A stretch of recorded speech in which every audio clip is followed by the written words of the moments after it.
Hello, and welcome to Lit by Moonlight, where it's not a phase to be a straight-up Regency player.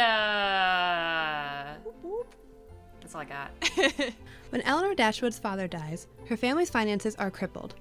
After the Dashwoods move to a cottage in Devonshire, Elinor's sister Marianne is torn between the handsome John Willoughby and the older Colonel Brandon. Meanwhile, Elinor's romantic hopes with Edward Ferrars are hindered due to his prior engagement. Both Elinor and Marianne strive for love while the circumstances in their lives constantly change.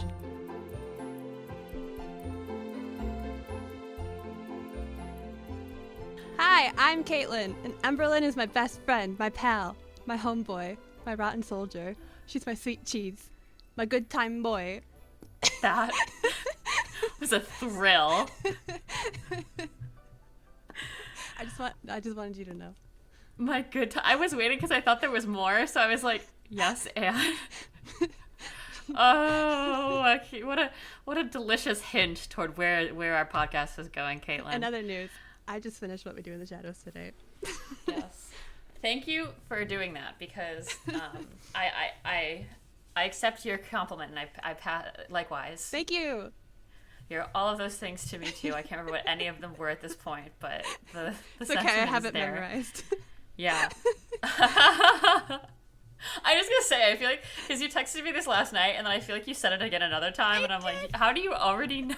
Because, all week I just keep going, because he's my best friend, he's my pal, my homeboy, my rotten soldier, my sweet cheese, my good time boy. In my head.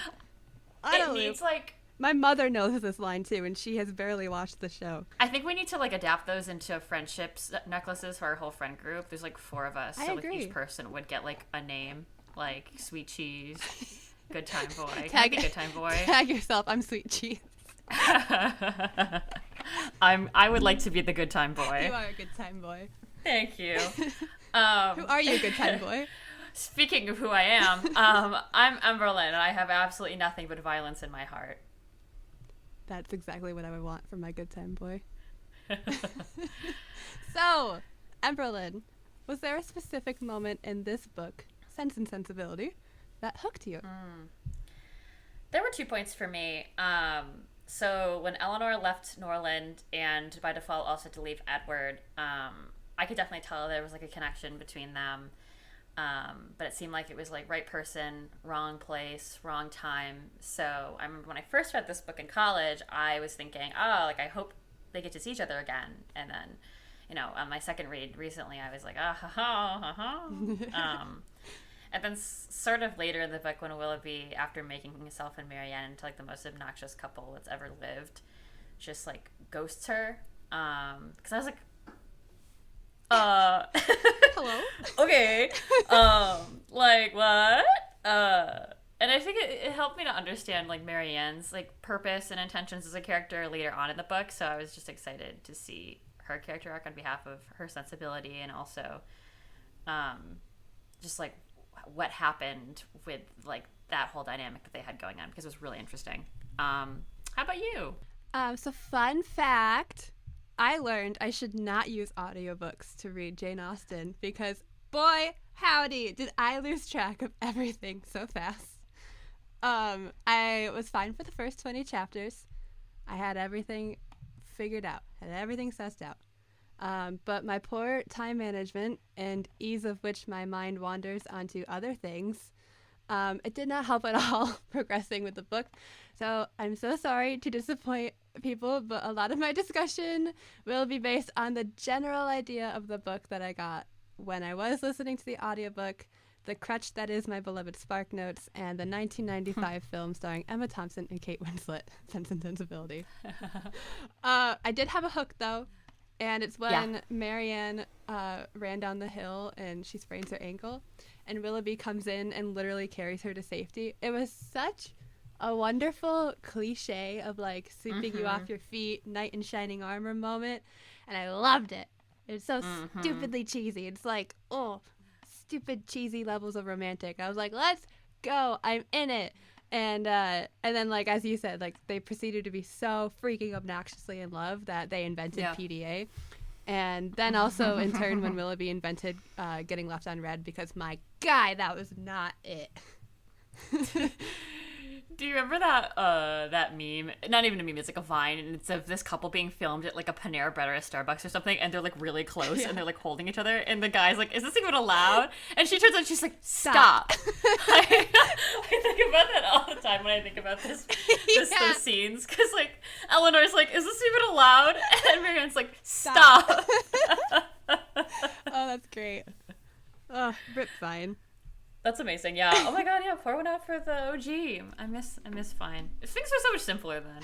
Let's go back.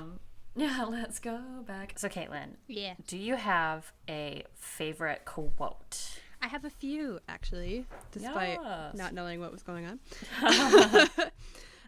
First one is, the more I know of the world, the more I am convinced that I shall never see a man whom I can really love. I require so much. To which I said, me, because I have such high standards. Yeah. So true. Good for her. Don't know who said it, but I agree with them.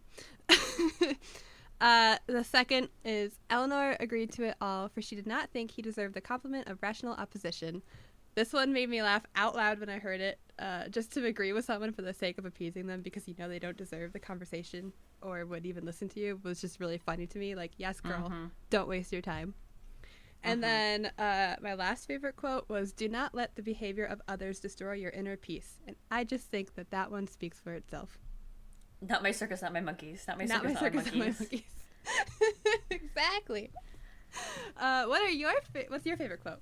Do not let the behavior of others destroy your inner peace. Actually, was also one of my favorite quotes. I feel like it's a great reminder for us all to just like mind our own business. You know, just chill, just vibe. And I also love when Marianne was talking about the leaves at Norland and just like going off about how amazing they are and how she's delighted in watching the leaves in the fall.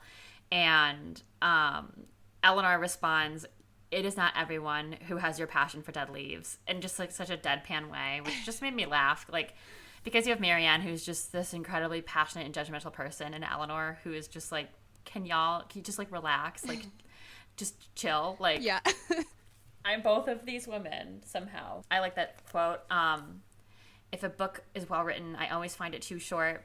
I don't think I did explain myself. Like, sometimes, you know, you absorb some content and you're like, I need more of this content, but no more content exists, and that's what Archive of Our Own is for. I was gonna say. I was like, and that's when you go on AO3, baby. And you just like, yep, spend your whole night there every night for years. Anyway, I also want to highlight some lines from the movie. These aren't in the book originally, but it's from an argument between Marianne and Elinor. Where Marianne says, "Always resignation and acceptance, always prudence and honor and duty. Elinor, where's your heart?" And then Elinor replies, "What do you know of my heart? What do you know of anything but your own suffering? For weeks, Marianne, I've had this pressing on me without being at liberty to speak of it to a single creature. It is forced on me by the very person whose prior claims ruined all my hope. I have endured her exaltations again and again, whilst knowing myself to be divided from Edward forever. Believe me, Marianne, had I not been bound to silence, I could have provided proof enough of a broken heart, even for you." And like, that's Elinor's retort to Marianne. And I just love it, because like Marianne knows nothing but vulnerability and passion wearing her heart in her sleeve, where Elinor kind of has no choice but to withhold her feelings because of the secrets tangled up with them. Bars.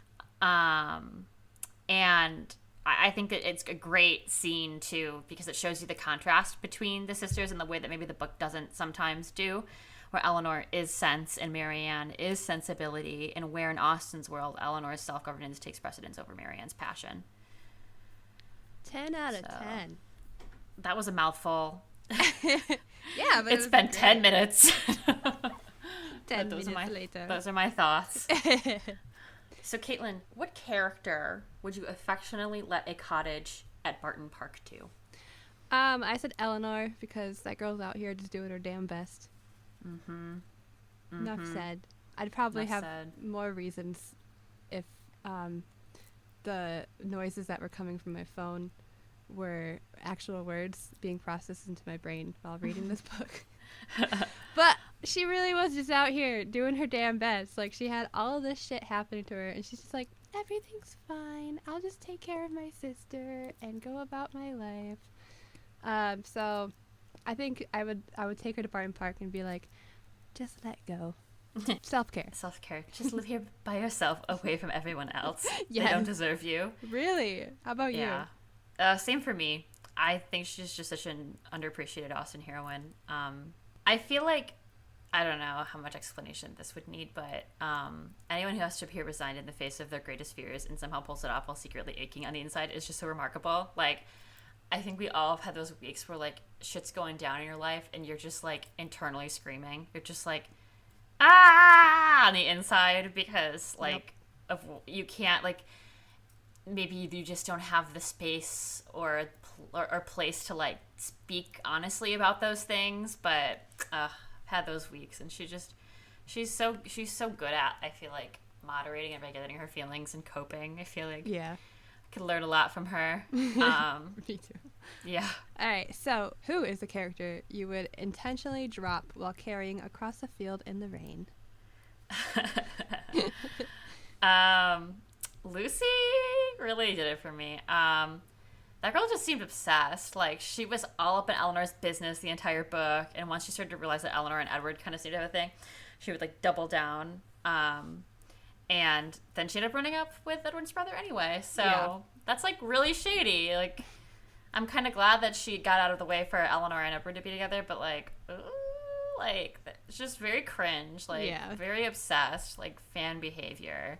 Yeah, I also said Lucy because the girl's out here so obsessed with Edward, and it was all for the money. Because the second that he lost it all, she's just like, thank God you have a brother, and went to Robert. And she would most for sure be on Stan Twitter if she were a real person today. Yeah, she'd be like an Ari-nator or something. Yeah, and I also said John Dashwood's wife, Fanny, because Mr. Dashwood clearly told John to leave his sisters the money, and she's like, that's not what he meant. They're poor and they don't deserve it. And John's just like, damn, you right, girl. So I would say her. And also in the movie, she's just so snobby and thinks she's above everyone, and that's like the worst type of person to be. So she doesn't deserve any good things, and I would happily drop her in a field. I will say, in the movie when she attacks Lucy, that, like, gets me every time. I'm like, yes, catfight, wow! Like, she just went for her, like, brought her to the ground, and I was like, okay, chill. It's just good for one them. secret engagement, and girls ready to, like, throw hands. Yeah, she said, excuse me. And also in the movie, I would drop Mrs. Jennings, because she was so annoying. She's always in other people's business. When Lucy's trying to quietly tell Elinor about her secret engagement to Edward, Mrs. Jennings is across the room like, what are you guys talking about? Why is Eleanor's face so concerned? Tell us anything if you hear about Mysterious Mr. F. Like, girl, chill. This does not involve you. And her and her husband were always making jokes at Eleanor's expense and, like, trying to rip information from her that she clearly didn't want to share. And I just want to be like, okay, stop. This isn't about you. You don't have to be like, I love the drama, I love the gossip, but you gotta chill the fuck out. Daddy chill. Daddy chill. What the hell is even that? No, like, I agree. Like, they definitely gave, like, the vibes of, like, two boomer parents that, like, are consistently just up in your business and making fun of you because, like, they have nothing better to do. Yeah. I was like, all right, like, okay, it's time to stop. Like, that by itself would have made me absolutely go off. And, like, Elinor, just the composure this woman had in the face of that. Wow. I respect her because Impressive. I would have been like, leave me alone. I've been like, it's on site right now. It's on site. It is on site. Pull up to the Cracker Barrel, boomers. It is on site. I'll see you there. So did you have, like, did you have, like, some peaks and valleys with this book? I am tired. Okay. No, I didn't actually. Moving on. You said, I'm completely indifferent on this book. I don't know what's going on. I do have 2 peaks and a valley, to be specific. My first peak was that my favorite parts were the drama of Willoughby ghosting Marianne and Elinor finding out Edward has been engaged to Lucy this entire time. Like, yes, this is turning their whole lives upside down. How are they going to deal with it? And then just, like, seeing both Marianne and Elinor's different ways of reacting to such terrible news Marianne instantly becoming a wreck for everyone to see, and Elinor just keeping everything in herself, and then one day she'll die. That's what I was thinking about the whole book. Yes. And just going about business as usual. It was just really interesting to see those two dynamics like directly like against each other in a book. Yes. What was your first peek? Oh yeah, okay. Woo! The social commentary about marriage and wealth built into this book was really good. So that was my first one. I think it's really fascinating to see the role that money and love conversely play in Elinor and Marianne's lives and Regency society, and how Austen really channels here the challenge of making meaning of a life with very limited means of opportunity. So I just really enjoyed that expose of like what that is like for women of the Regency era. It was just really interesting. Yeah. Actually, I don't know if they would technically be part of it. I think this book was it was like on the late 1700s, so it might be on the cusp of the Regency era. But you know, you get the idea. Yeah, it was like that in the Romantic era, I think. Yeah. I don't know. Yeah. History is canonically not my forte, so. Yes. You can tell me anything, and I'll be like, "You're so right." It probably did happen. I don't know. I got a 5 on my AP history exam, but I'm really like not convinced that they graded the right one. I'm like, when they told me, like I really thought I failed that, and then when they told me, I was like, that sounds a little suspicious, but I'm not gonna ask questions. That's suspicious. That's weird. My second peek. Yeah, was... should ask you your second peek is. I'm gonna let you ask me. I'm just gonna go in and be like, anyway, back to me. Do it. I know this book is called Sense and Sensibility, and Elinor represents sense, and Marianne is sensibility, and this is the whole point of the book.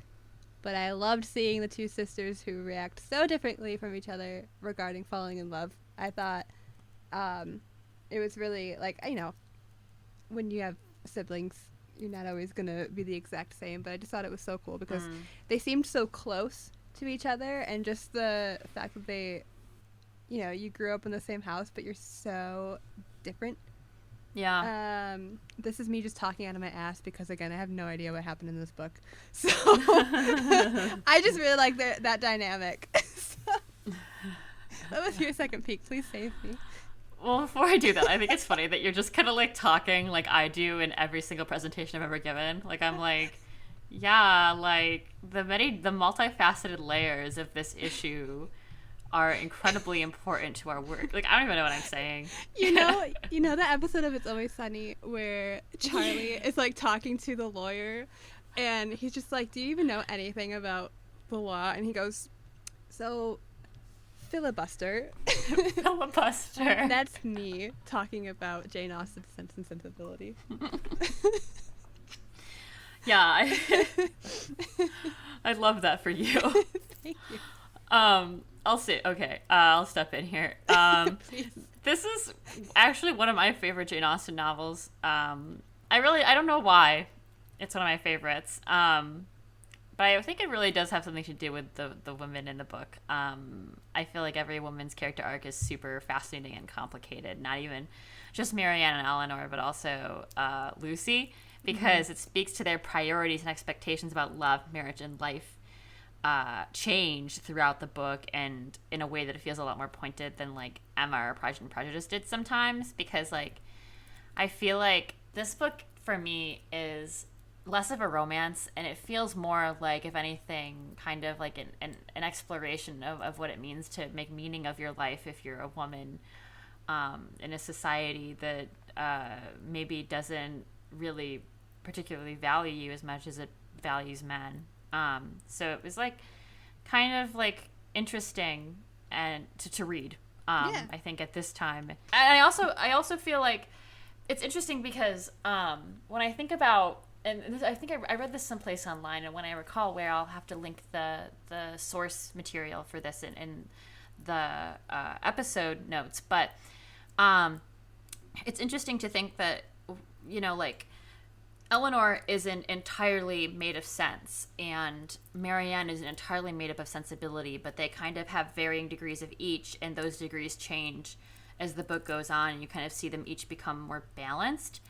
And I just love that. I think that's really fascinating. It's almost like, I don't know if this was necessarily her intention, but it feels like Jane Austen's message was essentially like, you can be an incredibly passionate person, or you can be somebody who's very, like refined and very good with, coping and very measured with their emotions. But like, you can also have a balance of those things, and that balance is what can help you to achieve like a full life. Yeah. Does that make sense? Yeah, and like there's not one that's bad or one that's good. No. It's just like you are valid in your emotions and how you express them. Yeah. Validating, man. Yeah. So talk some shit to me about this book, Caitlin. What was your valley? Oh, well, as we all know, brain no work for this book, and that's on me. You're like, back at it again with another me problem. Literally, every episode is just like, it's not the book, it's me. It's not you, it's me. Yeah. Every day I would turn on the audiobook and the words would come at me, and I was just I don't know. that Kermit the Frog nodding meme where he's just like nodding. Just like, Things are being said at me, and I was not absorbing them. I tried. I don't know why. I'm usually like, audiobooks are usually not a problem for me. Like, I've listened to a lot of them. But this one, I turn it on and I just like, I don't know what's going on. Like, even driving, where like I might have no choice but to pay attention. I'd be driving and I'd be like, and now I'm going over the bridge and look, there's a lake, and I wonder what the people on the sailboats are doing today. I wonder what they're doing for Independence Day. Blah blah blah. Like, I don't know what's going on. So this is my bad, guys. And as with all the Austen novels that I read, and I watch the movies as well to help better absorb and understand the story. Yeah. Because I'm not a stupid person. I just, sometimes the language for me is just a little bit unrelatable in the sense where I'm just like, I don't talk like that. So what are they saying, or what are they feeling? Like, it's just like enough separation for me to be like, huh, what? So I always watch the movies with them so I can absorb it, and I'm a visual person, so it helps. Yeah. So I watched the 1995 Sense and Sensibility film, and gotta say, I was a little bored. I don't know, like, it's a fine film. Emma Thompson's there, Kate Winslet is there, and also, I don't know why, I just never remember that Kate Winslet is from the UK, or is she? I don't know what the truth is of that. That's a conspiracy theory for me to unpack later. I don't know where she's from. She might not even be from here, but then she started speaking, and I was like, huh? Are you sure about that?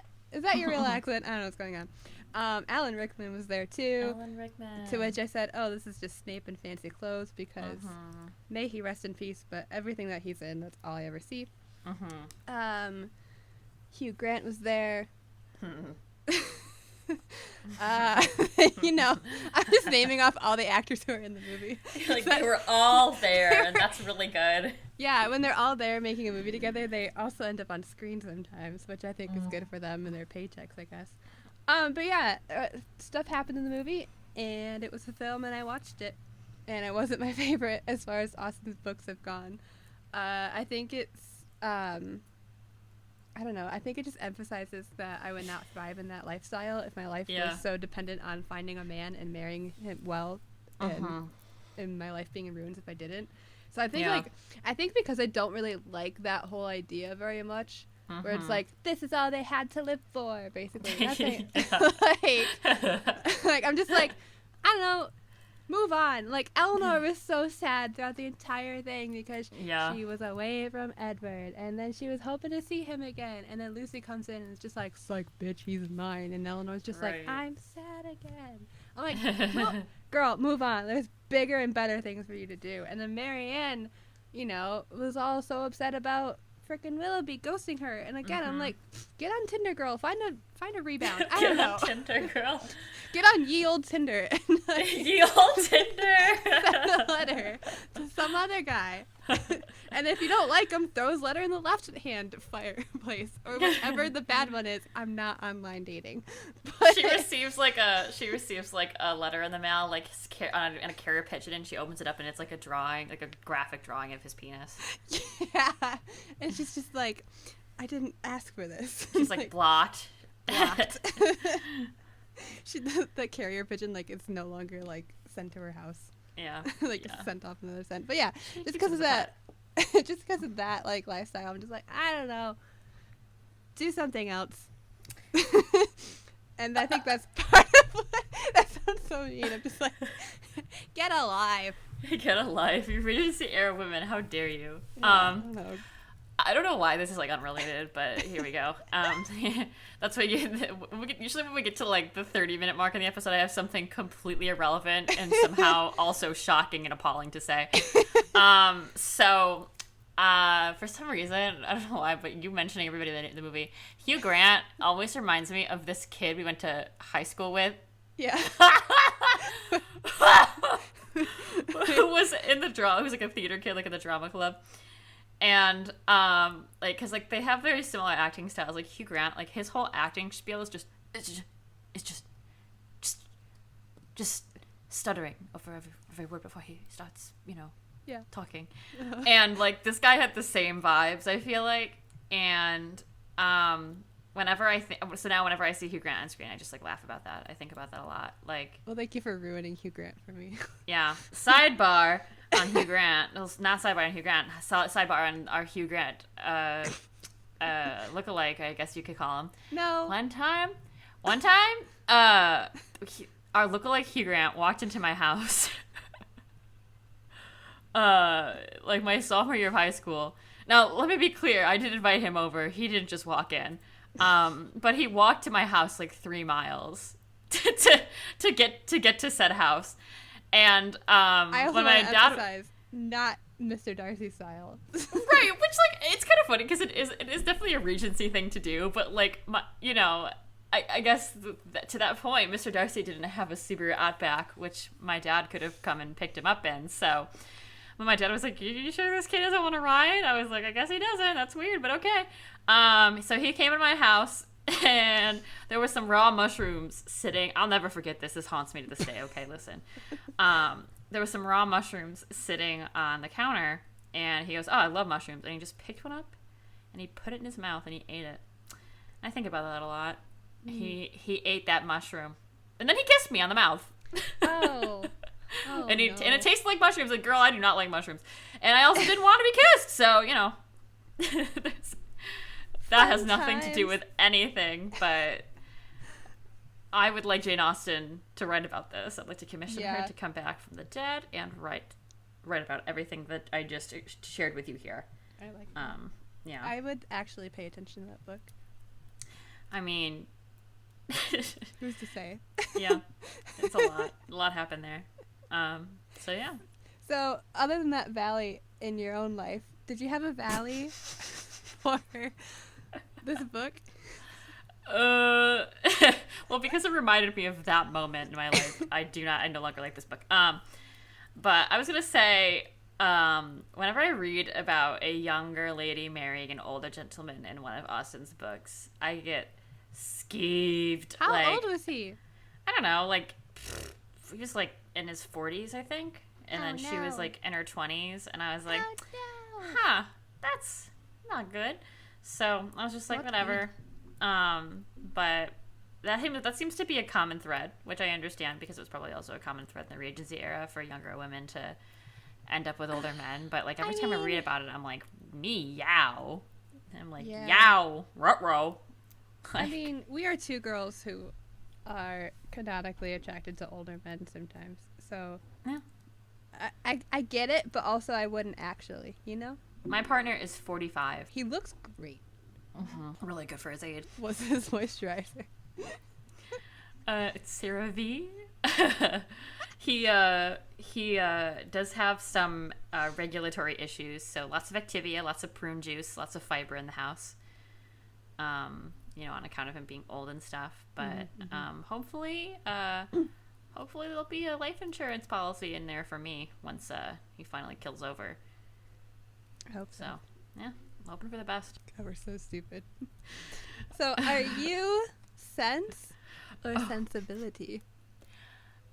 Well, when I first read this book, I really related more to Marianne, and I now relate more to Elinor, so I think I'm at this point in my life where I'm probably balanced. Now, after listening to myself for the past 35 minutes, I have questions about whether I have any sense or sensibility at all, and whether or not I'm just, like, a vapid, like, plate of, I don't know, crackers. Like, there's nothing going on up here, the lights are on, nobody's home. But I'd like to believe I'm, like, kind of balanced now. It comes with age, maturity, trauma. How about you? I think, as much as I'd like to say I'm sense, I mean, I have my sense moments, you know, as we all do. Top 5 sense moments. Watch Mojo. Top 5 sense moments. Yeah. No, but I really do think, like, my immediate reactions to things, 100% sensibility. Like, if something happens, I'm just like, like, yeah. I have big emotions. Me too. And I express them a lot. Me and too. As you would know, if you ever, like, watch something with me, I was watching, like, sidebar, I was watching What We Do in the Shadows last night, as I do. And my parents were out in the living room, and I came out after one episode to get some water, and my dad's like, and first of all, they just didn't turn on the living room light. They just let it get dark around them. And my mom's like, you're probably wondering what we do in the shadows right now. And I was like, what are you doing? And Dad's like, oh, we're just talking about you. And I was like, why? And he's like, well, I asked your mom, like, who is she talking to back there? and my mom answered him, oh, the TV. She does that. Because I was just, like, reacting out loud to the TV. Like, I talk at the characters as if they can hear me. I don't realize it in the moment that I do it. Yeah. But it's enough to where everyone in my house thinks I'm just talking to someone on the phone or to myself. It's just enough. It's just enough to where they're just a little concerned, but it's gone on for 24 years where they're just like, she's just like that. She's neat. This is just who she is. This is just who she is. Yeah. So I just, I think sensibility, but I've been learning to become more sense in recent years because, like, I gotta filter out all the big emotions first before I can, like, act upon it. So I'm a healthy mix of both. Yeah, I keep thinking, like, this weekend I was sense, like, I was, like, ready. I was ready, like, oh no, I wasn't sense. Wait, I was sensibility. Yeah. I wasn't even I feel weird because the meaning of sensibility in this book, I was because I feel like the meaning of sensibility in this book is different than you'd imagine. It really does mean, like, to be passionate, whereas sensibility maybe today kind of has a closer meaning to sense itself. Yeah. Correct me if I'm wrong on that, linguists. Yeah, I was definitely I was, like, ready. Yeah. Where, if you bear in mind that we're recording this on June 28th, know that I was ready. She was ready. Don't ask about what I was ready for, but just know I was ready. Just know. I was ready. She was ready.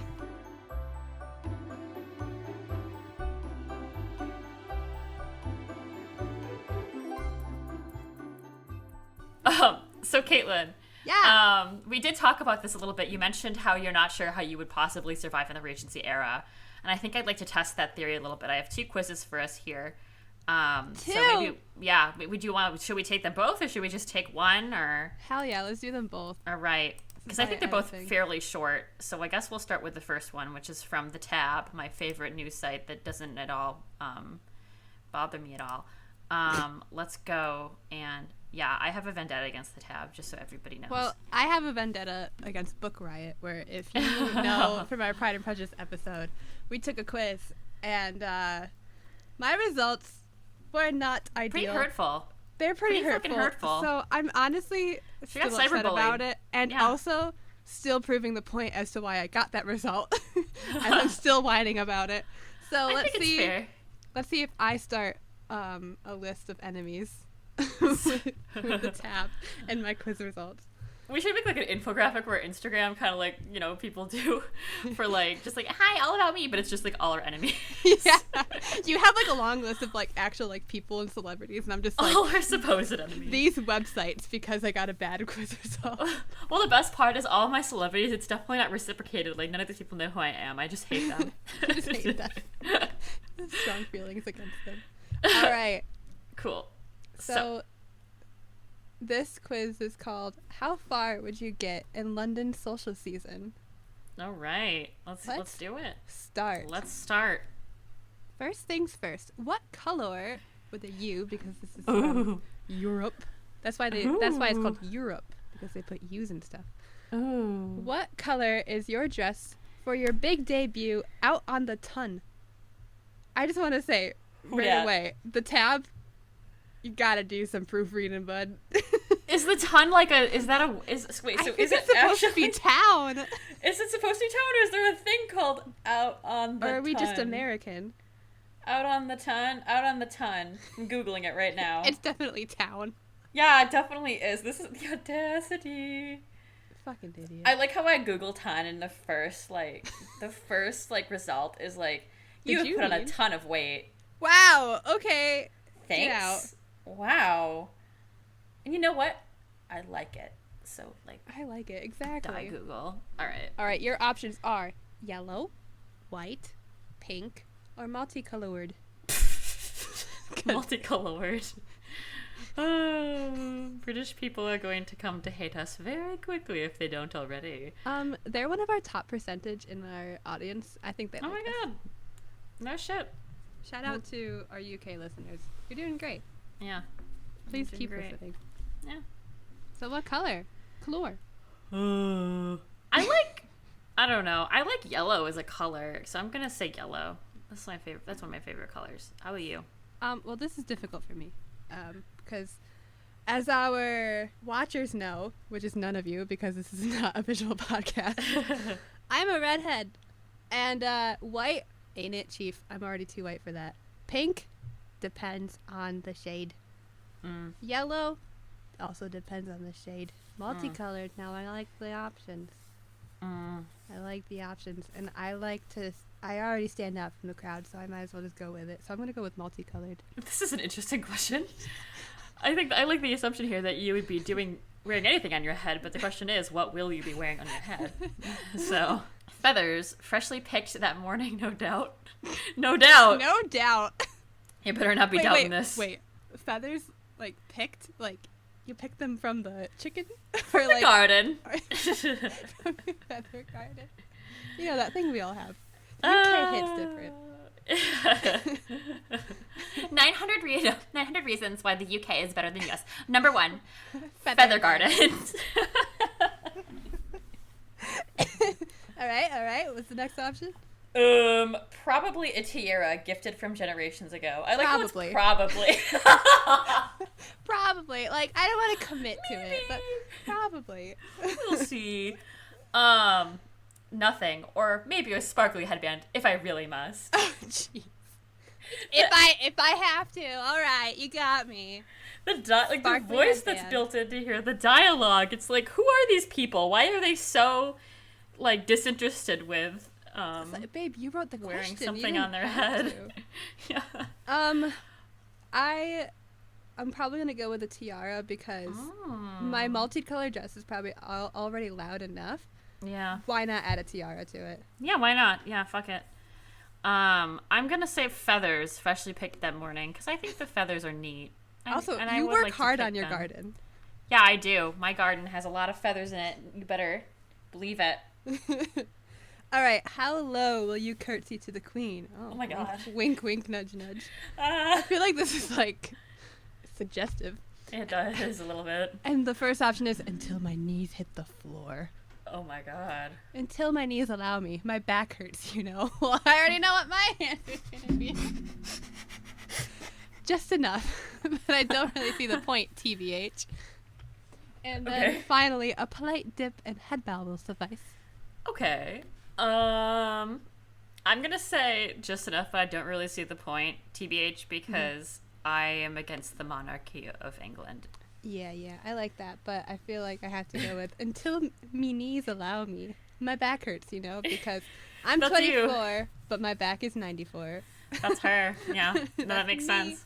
This question's for Caitlin. That's why we put it in here. Hell yeah. All right. Let's see. Whilst you're being courted, would you ever kiss a man on the lips? Of course not. I don't want to bring shame to the family name. Immediately no. I already know the answer. I would not survive. I would not make it very far in the Regency era. I know. Well, obviously, I'll need to try before committing. That's fair. I think that's a reasonable point. That's fair. If no one else is about, a peck would... A peck. A peck wouldn't hurt. I feel like there's like a chicken undertone to this. Yeah, there's like a lot of undertones to this. If you picked the white dress option, the feathers from your garden, and if the peck wouldn't hurt, I feel like there's a secret third option to this quiz where it's like, actually, you're a chicken. When you go down to bow, you lay an egg. Not only would you would not survive the Regency era because you're actually dinner. You're actually dinner, and you're chicken, so your lifespan's pretty short anyway. Yeah. A polite peck on the cheek will do is the last answer. Another peck. Lots of pecking going on. Got a couple Yeah. of chicken. I'm gonna say, well, obviously, I'll need to try before committing. If you're gonna spend the rest of your life with someone, they better be a good kisser. Mm-hmm. Find that out on date number 1, baby. Oh no, I hit the wrong one. What'd you say? I said a little peck won't hurt. Whatever the third option was. I'm going the chicken route. All right, all right. I'm gonna say that one too. Okay, Just please. makes me chuckle. Makes me chuckle. All right, you want a new dress, and go to visit the modiste. I struggled a bit. A lot of Bridgerton references here. So Yeah, lots of Bridgerton pictures, might I add. yeah. Who are you going with? No one. Going to get a dress. I want you to know there's a question mark after no one. No one. No one. I'm just going to get a dress with my chaperone, of course. Probably with a friend. Again, non-committal. And then finally, with Mummy, obviously. She knows best. With Mummy. Ooh. What are you picking? With my chaperone, of course, because something tells me I need one. I'm gonna say probably with a friend. Huh. Always go shopping with a friend. Would you marry a man with the sole purpose of producing an heir for him? Ah. So the three answers. Here's your three options. If I had no other choice, then maybe. Oh. No, this is so wrong. Ah. And then a girl's got to do what a girl's got to do. What does that mean? It means a girl's gotta do what a girl's gotta do. Wow. Woof. Well, I'm going, no, that is so wrong. Easy peasy. No, this is so wrong because I'm not Lemon squeezy. bearing children. The queen wishes to have an audience with you. Do you accept? Without a doubt, it's the queen. Sure, see what she wants, I guess. Probably not. Non-committal answer. Unlikely it's going to be important, because when the queen summons you, it's never important. Yeah, that definitely isn't going to result in your assassination or anything. Nah. Your execution, Although, rather. Maybe. Ignoring the queen's invitation results in your assassination? Your execution, rather. Yeah. Was it different? Oh, okay. Never mind. No, because I had to do the same thing in my head. I was like, that's not the right word.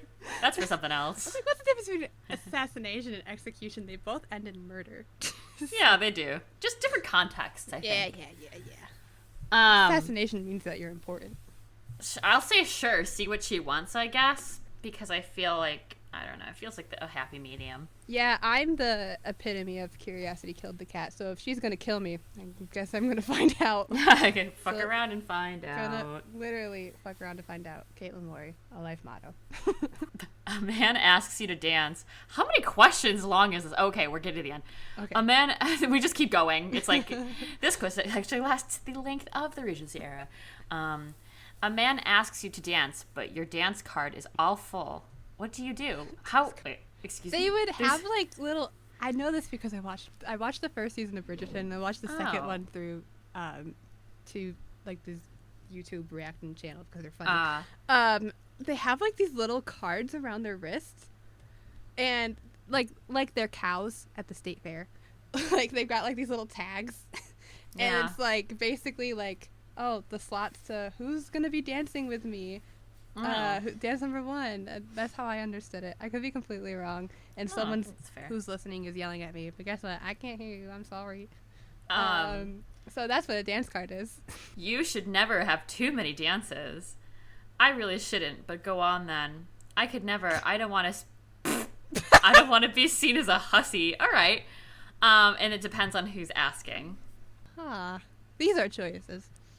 A man asks you to dance, but your dance card is all full. What do you do? Like, is it illegal to dance with someone after your card is full? I guess there's only so many dances, but yeah, I think they're fine. I feel like the social implications are maybe more inclined to like the slut shamer on this. Yeah, I'm gonna question list or answer list. You can never have too many dances because all right, why not? I'm gonna say it depends on who's asking, because if he's like a stank ass guy, not interested. Sorry. Not interested. So, controversial question. Oh boy. What are your thoughts on dresses above the ankle? Oh. Absolutely atrocious behavior. I don't see why not, as long as it doesn't go any higher than my thigh. They should be higher, above the knee or nothing at all. Above the knee or nothing at all, baby. I'm gonna say I'm gonna go with the last one. Above the knee or nothing at all. Yeah, same. I love going around Winnie the Pooh style. Like, no pants on, nothing. Just walking around, ass out, red t-shirt, jar of honey. That's my Regency era look. Oh bother, I say occasionally to the men who court me. Also, I'm a bear and I live in the woods. Anyway. That's not related. I'm related to that. Also, I'm a bear. I'm crying. Oh my god. Also, I'm a bear and I live in the woods. Okay. Oh, to be a bear living in the woods. True. Hey, moving on. If the Duke of Hastings accepted... Nope. If the Duke... Sorry. Okay. Just calm down. It's okay. You're doing great. If the Duke... I have tears running down my face right now. That's so funny. If the Duke of Hastings asked for your hand in marriage, would you accept? Why is this even a question? Of course I would accept. Let's be honest. He's a bit of a player. Most definitely. Why would a lady when... Nope. Most definitely. Why be a lady, capital L, when you could be a duchess, capital D? Who in the didgeridoo fuck is the Duke of Hastings? It's that guy right there. Oh, it's him. Okay. Oh, yeah. I literally feel like... I've literally watched like 2 seasons of this show. I'm like, who the fuck's the Duke of Hastings? He's literally a picture of him on the screen right there. He didn't exist in season 2, so... It doesn't matter. I'm gonna go, honestly, with my knowledge of Bridgerton, which is none, because I watched it, but I don't remember shit. But I do remember this man is fine. So yeah, why is this even a question? Of course I would accept. That's not a really good picture of him. No, he's definitely a good-looking gentleman, though. He is a tall drink of water. I'm gonna say... I don't know anything about this man, and I feel like these questions make a lot of assumptions. Why be a lady when you could be a duchess? Why is it even a question? Of course I would accept. Yeah, he's a fine-looking specimen. He's a fine-looking specimen. We'll keep him all around. And finally, are you marrying for love or simply a title? Oh my god. Love above all else, or what is the point, as Marianne might say. Yeah. A title, why settle when you could be a duchess or princess? And then I'm not Lucy. that bothered, if I'm honest. May wait till the next season. Love above all... Love above all else. What is the point? I'll say the same thing, because I definitely love my geriatric boyfriend who's 45. All right. Shoot. Oh no, did you get a bad one again? I hope not. I just just feel like it's really patronizing. Okay, go. Wait, who should go first? You want to go first? I'm scared, Caitlin. I'm scared. You got a good one again, didn't you? I don't know. I haven't read it yet. I'm going to read it one night. Well, mine starts off, you're getting there. And may be engaged by the end of the season. So there's hope for me yet. Oh, okay. You're a little bit different in your ways, but someone will find beauty in that. Which I feel like is just being like, you're weird. You're kind of a weirdo. You're weird. You're a weirdo. You're weird. You're a weirdo. See this hat? You ever see me without this hat? It's weird. You may be a hopeless romantic, true, and hope to find in love. Huh? You may be a hopeless romantic and hope to find in love in your marriage. Ah. Fuck writes these. Hope Great. to find love in your marriage. But let's face it. You'll probably end up marrying a lord to continue on his lineage, and you'll be content having a nice, cushy life in the countryside. Fuck you. That's fair. Is it? Marrying a lord to continue on his lineage, and you'll be content. That's why I'm gonna get married, just to continue on his lineage. Fucking guy. Wait, that implies that I have to have children. So I got the same one. And I mean the implications are definitely jarring, because I would not like to have children. I want children, but not for him. I want it for us, you know? Not just to continue on the lineage. Yee. Woof, bark. I feel All right. a little shitty about this. Wish I could. I'm not even gonna come for the poor intern that probably made this, because I am. You know what? Tab.com. I'm gonna Screw you. not even gonna look and see who made it, because I just need to know. Let's if there's a speed run better this next opportunity one. out there. Yeah, let's see if there's another opportunity out there. Speed run. Can you find true love in the Regency era from BuzzFeed.com? Speed run? What are you like? What are we like sprinting? No, I just don't want this podcast to be 3 hours long. Oh, that's fair. Can you find true love in the Regency era? All right, let's find out, Caitlin. If my page will load. Okay, I'll start. How do you meet your love interest? Through introduction by a friend, by introducing myself in private, by introducing myself in public, or by asking for a dance at the ball? I think I would introduce myself in public. Yeah, I was gonna say the same Get thing, because straight that's to actually how I met my partner. Nice. So choose a token of your affection. A lock of hair. What? When that happened in Sensibility, I was like, what the? This is weird. All Alright, a lock of hair. Yikes. A necklace. Cool. A poem. Cute. A single rose. I will kill it. Choose a token. Okay, I'm gonna say a necklace, because I love myself some fancy things. Yeah, same.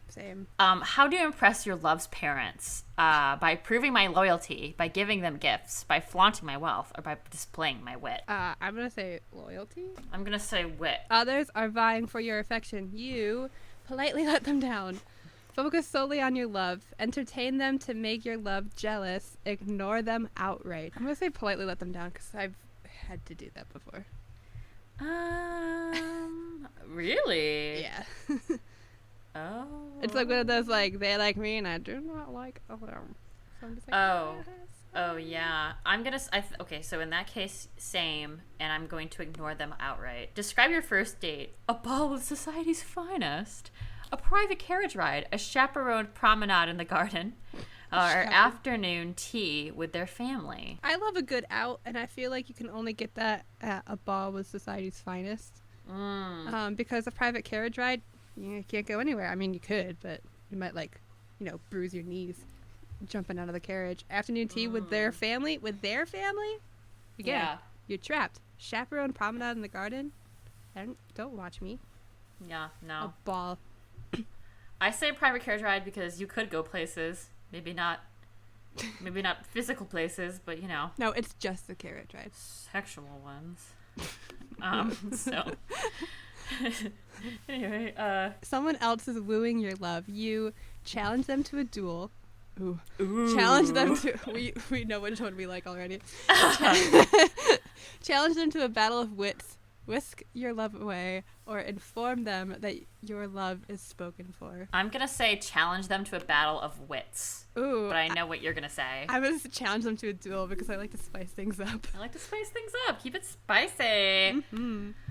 How do you flirt in public without causing a scandal? By making eyes across the room, by lightly brushing your hand against theirs, by giving them a bow or curtsy, or by slipping a love note into their pocket. I'm gonna go with by making eyes across the room, because in the moment would probably be too socially awkward to do anything. Like if I try to lightly brush my hand against theirs, I just end up like, I don't know, grabbing them on accident, or I'm just like, hi, grabbing it, giving them a bow or a curtsy. No. I'm going to say by lightly brushing your hand against theirs, because that sounds very sensual and It nice. is. I'm just not good at it. Okay. It's time to ask for their hand in marriage. Pick a ring. This one's blue. There's a silver one, a green one, a blue one, and a silver one with a gold band. I'm going with the blue one. I'm going to say... I also like the blue one. It reminds me of Princess Diana. What'd you say? What'd you say? Redemption, thy name is Caitlin. You found true love. It says, congratulations. You found your soulmate. Your skills in courting and your ability to navigate social mores show that you were made to date in the Regency era. You were able to woo your intended and their parents while dodging reputation-ruining scandals. Courtship for you is a breeze. If only you could go back in time and date them. What did you get? So, I got you didn't find true love. Oh. You didn't find true love. But when I did, it came down with a wave of confetti. Like, you didn't find true love. Yay! Alas, dating in the Regency era is not your forte, because you're confounded by this time period's social mores. You stumbled rather than breezed through the do's and don'ts of courtship. Nonetheless, this news doesn't discourage you, and as you prefer modern dating anyway. Listen, all right, that's true. I had a boyfriend once that was like tried to like court me, quote unquote court me, and like call it a courtship, and that's how I know I would not survive it, because I didn't survive it. So. Well, my results may vary, so thank God I'm here in 2022, baby. The scale of 1 Regency chicken to 5 Regency chickens, how do you rate Sense and Sensibility? First of all, remind me, I need to check on my feather garden later. Yeah, of course. I gave it a generous 3 chickens. Because this book deserved better attention span from me. But I cannot say it was my favorite Jane Austen book, so... That's fair. Technically, 2.5. But we'll give it a 3. How about, how many chickens? I said 4.5 chickens, but again, probably 5, because, you know how I am with Jane Austen. Girl, you have done it again. Constantly raising the bar for us all and doing it flawlessly. I'd say I'm surprised, but I know who you are. I've seen it up close and personal. Girl, you make me so proud, and I love you. Girl, you're her best friend. You're her pal. You're sweet teeth. You're rotten soldier. You're good time boy. You're good time boy.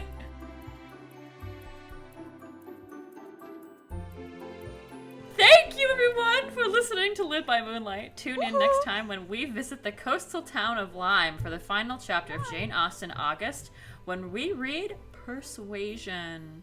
This just makes me want lime chips. That sounds really good.